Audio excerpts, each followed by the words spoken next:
Jakarta disebut sebagai ibu kota negara yang dikelilingi PLTU batubara terbanyak di dunia dalam radius 100 km. Sebesar apa hal ini berkontribusi pada buruknya kualitas udara Jakarta? Kita simak masih dikepung udara kotor.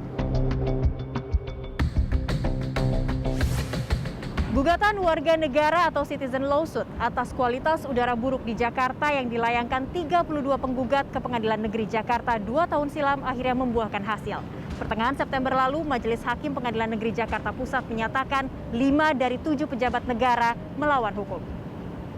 Presiden Republik Indonesia, Menteri Lingkungan Hidup dan Kehutanan, Menteri Dalam Negeri, Menteri Kesehatan, serta Gubernur DKI Jakarta lalai melakukan tindakan-tindakan untuk mengendalikan pencemaran udara di Jakarta. Masing-masing tergugat ini mendapatkan vonis berbeda.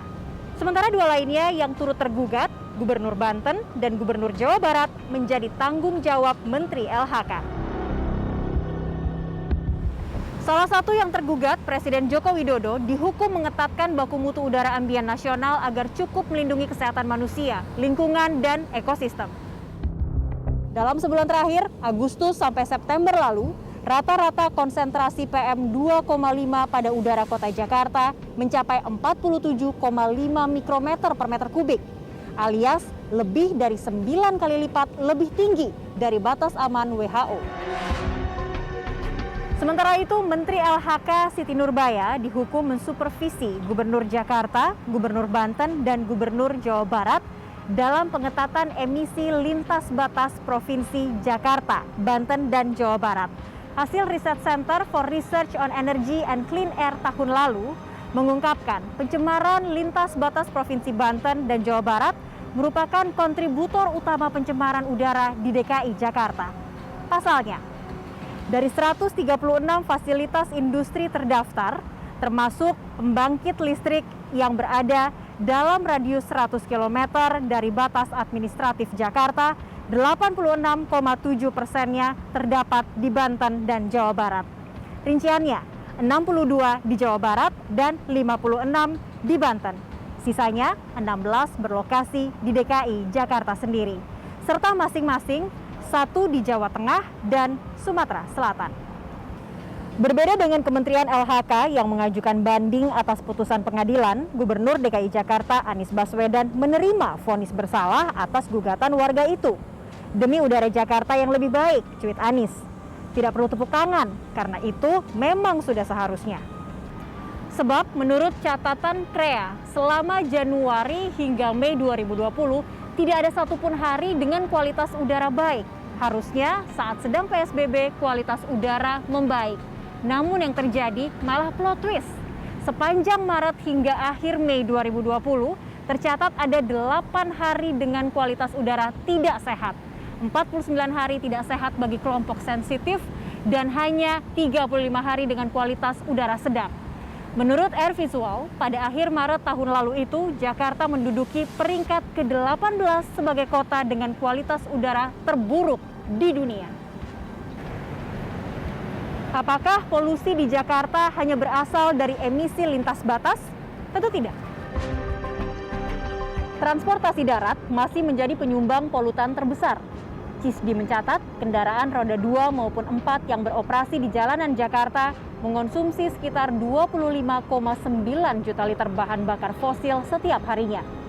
Ini sekitar 9,45 miliar liter per tahun.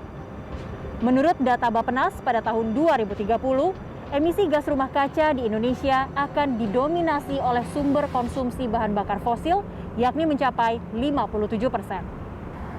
Sektor industri merupakan kontributor terbesar selanjutnya.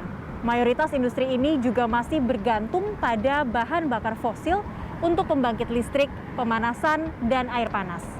Pada tahun 2017 saja, sektor industri di DKI Jakarta memakan sekitar 32,2 juta liter bensin dan 73,79 juta liter solar.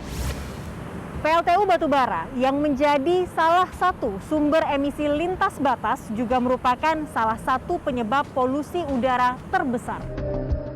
Dikepung oleh 8 PLTU batubara yang telah beroperasi dan masih akan bertambah lagi sebanyak 4 PLTU batubara baru, DKI Jakarta akan menjadi ibu kota yang dikelilingi PLTU batubara terbanyak di dunia dalam radius 100 km. Berdasarkan penelitian Greenpeace, PLTU batubara berkontribusi sebanyak 33 hingga 38% konsentrasi PM 2,5 harian di wilayah Jakarta.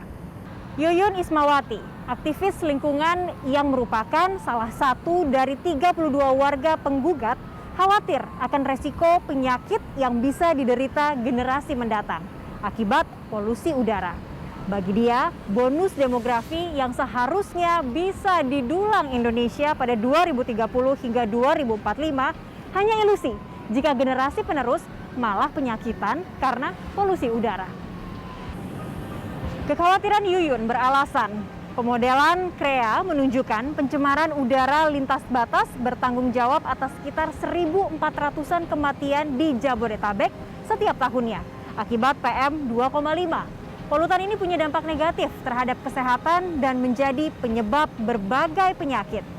Yang terbanyak, stroke, 550 kasus. Terbanyak kedua, penyakit jantung, iskemik dengan 480 kasus.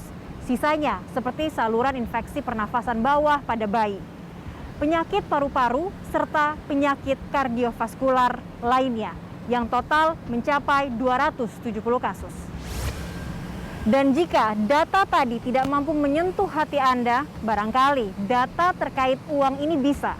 Tahukah Anda berapa biaya ekonomi dari pencemaran udara lintas batas? Totalnya mencapai 5,1 triliun rupiah per tahun. Angka segitu diantaranya datang dari kunjungan ke rumah sakit akibat asma, kasus kelahiran dini, kecacatan akibat stroke, maupun peningkatan jumlah cuti karena sakit.